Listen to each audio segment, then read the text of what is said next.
check underneath the robot for an obstruction. Error number 2. Well, if you get this error number 2 is always saying look underneath.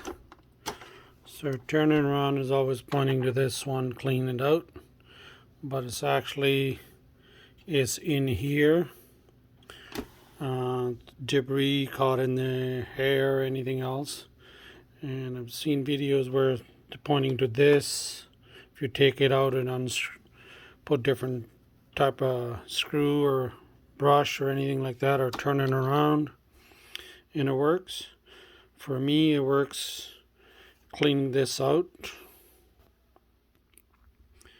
So in order to take this one out, you just got to press these tabs like this. Take this one off.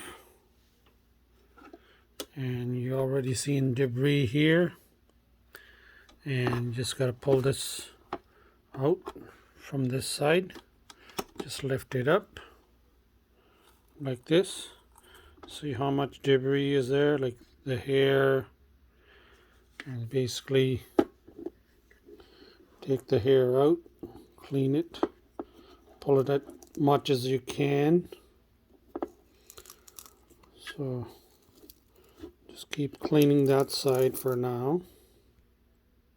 So this side is clean now.